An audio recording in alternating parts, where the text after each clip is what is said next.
Vehicle physics have always been a core part of racing games. Not only do they set the stage for the driving experience, but they can make or break a game.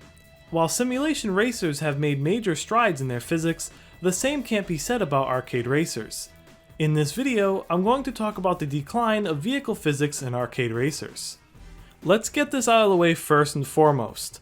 Physics engines are hard and will never be perfect. Even with arcade racers having a lot less real-world physics to simulate, developers still have to account for so many factors. Handling, collisions, suspensions, gravity, downforce, braking, damage, stabilization, you name it. Recently, I saw some of the reworked physics code planned for Trailout. While I can't show it here, it's so immensely complex that it'll make your head spin. When you get to see the inner workings of a physics engine, you really gain an appreciation for what goes into them.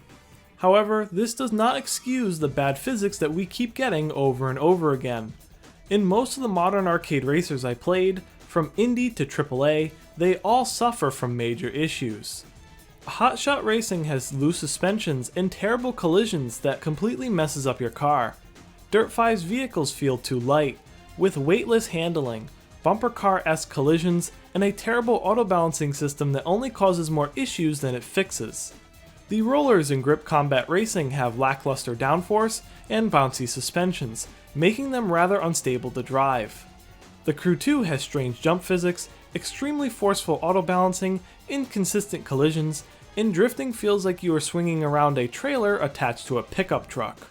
While some games made improvements from their predecessors, they still have glaring issues.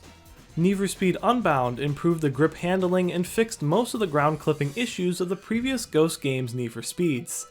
However, cars now have jelly suspensions, slow drifting, and very sensitive crash detection. Grid Legends increased the grippiness of its handling compared to Grid 2019, yet left most of the physics from 2019 untouched. This means we end up with wonky collisions, curbs that spin you out, and drifting that is way too grippy. The only games with a solid physics model have been Forza Horizon 5 and Wreckfest, but sadly those have been the exception. It wasn't always like this, as we had some amazing physics engines in older arcade racers. The ones with my favorite vehicle physics are Flatout Ultimate Carnage, Dirt 2, Cross Racing Championship, and Crash Time 4 The Syndicate. Despite all of them being more than 10 years old, they have great handling, actual weight, proper suspensions, and fun crash physics. Are they perfect? Of course not, yet you can tell these developers really cared for how their cars feel, which can't be said for many arcade racers today. Even for the games that didn't give us the best of the best, you could overlook those problems due to how fun they are. For example, being that I really enjoy the gameplay of Full Auto and Gas Guzzlers Extreme, I can sometimes forgive their physics problems. A lot of older racing games were like this. Need for Speed Most Wanted 2005, Burnout Revenge, and Blur were never known for their astounding physics, but their gameplay makes up for those shortcomings. Of course, this principle can be applied to the newer games as well. People love Hotshot Racing despite the issues I mentioned, and I still adore Grid Legends.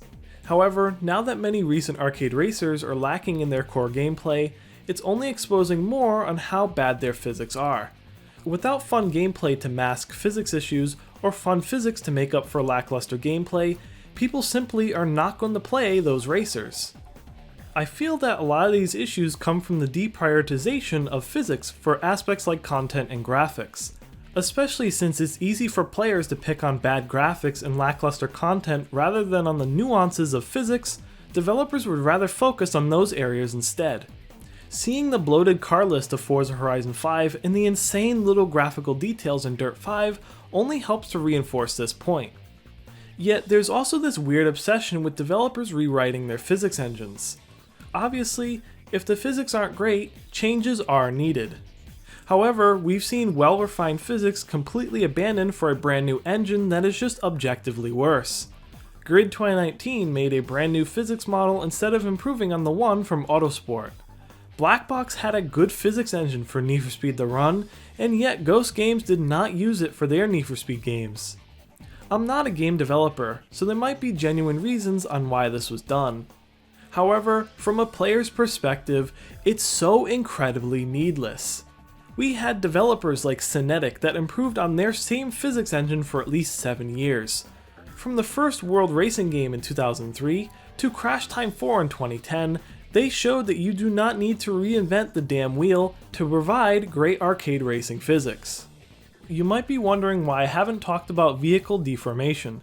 Technically, it is a part of the physics, and many have pointed out that the damage models in many older racing games were better than the ones that we have now. However, this issue is a lot more complicated than it seems.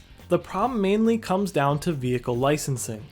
Car companies are very strict on the damage they want shown in their vehicles, so having extreme levels of deformation is out of the question.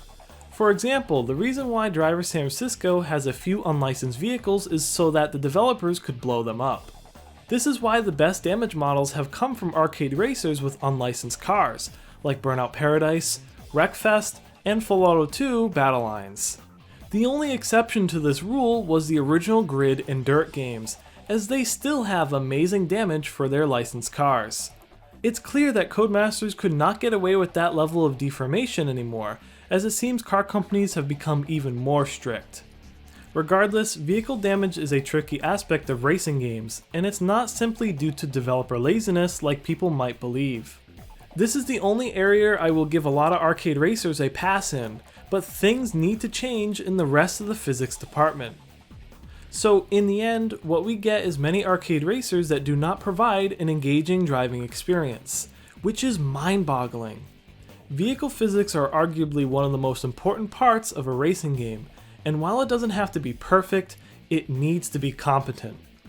However, we've continued to get incompetent physics that taint the experience for many players. We've advanced so far in video game technology, and yet arcade racing physics have only gone backwards as time goes on. It's time to take vehicle physics off the sidelines to make it a major priority in this genre. This has been Gamer Alex. I hope you enjoyed the video, and have a great day.